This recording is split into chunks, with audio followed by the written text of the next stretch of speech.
Susie and I would like to take the opportunity of just being, holding the microphone, being in the limelight for a minute, and thank the wonderful team, and it really was a team effort by the three organisations in organising this conference.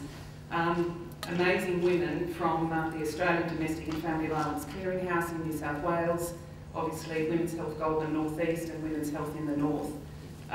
We've got some fantastic staff, well not some, all of our staff are wonderful women, and they've done a fantastic job in all sorts of ways, obviously, to get this conference off the ground, so we'd like to thank them very much. So basically, regarding our website, we're taking a definition of environmental justice from the United States Environmental Protection Authority, and they've coined the phrase environmental justice to refer to the just distribution of environmental risk and benefits amongst the population, and, importantly, the right of all to meaningful participation in environmental decision-making.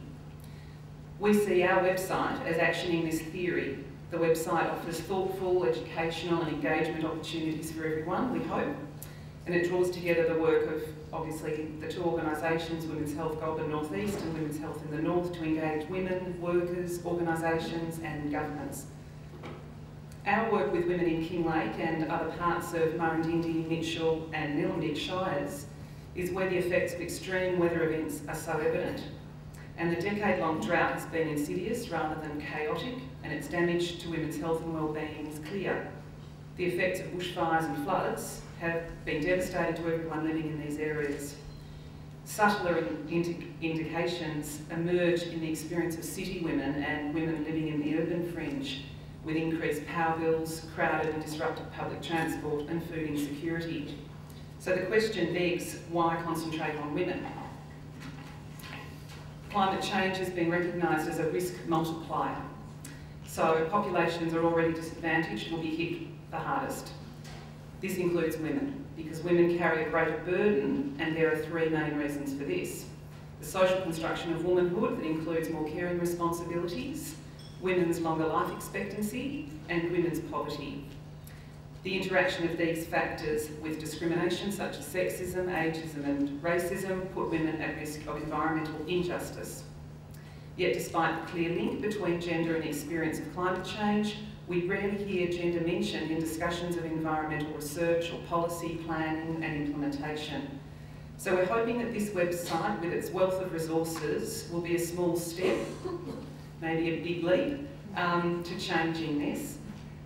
We can't do it alone, so we're asking you to take these really gorgeous pieces of art, but use the information on the back of them to basically access the websites, which is really basically accessing a section of the WIN and the Women's Health Goulburn North East websites, where you'll find an ebook called Beating the Flames. Some of you already would know about that. The research report, How He Tells It, which will be launched today. You can read literature reviews on women and environmental justice, women and disaster and violence, and check out the flyer for emergency workers. Join international networks, and to top it all off, read some really beautiful poetry and maybe add something of your own. So the invitation is there to you. Thank you. As Helen has said, as Women's Health Services, our focus is on women, both as bearing the brunt of climate change and as strong and resourceful agents of change. Women are always present in the fight for a clean environment and in the clean-up when things go wrong, as we will see in the Goulburn Valley again and in the northeast of Victoria, as is going on now. If only we were in the boardrooms and in Cabinet, the discussion would be bigger and the numbers would be bigger. An equal focus on us, our health services, is health promotion. Climate change brings enormous challenges to our health and health promotion, with its explicit focus on the root causes of illness and inequality show us the nature of the challenge. It's not a problem for individuals, it's a community problem. Any women, and what we know is that women are good at community problems. Surviving climate change will not rely on responsible individuals or family behaviour and private health care. It will depend on food, water, sound environmental management and disaster planning. Women need to be involved in this community and nationwide effort. Without us, things won't change. We know women are worst affected by climate change. We know they are most concerned about the environment and health. They have great networks, they work from the ground up, and they mostly don't have the money to implement their ideas.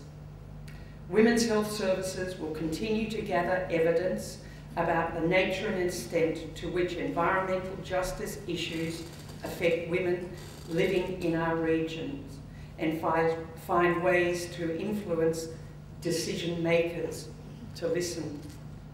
To quote the UN group Women for Climate Justice, there will be no climate justice without gender justice. And gender justice will not happen without women's voices being heard and listened to. Go to the website. Thank you.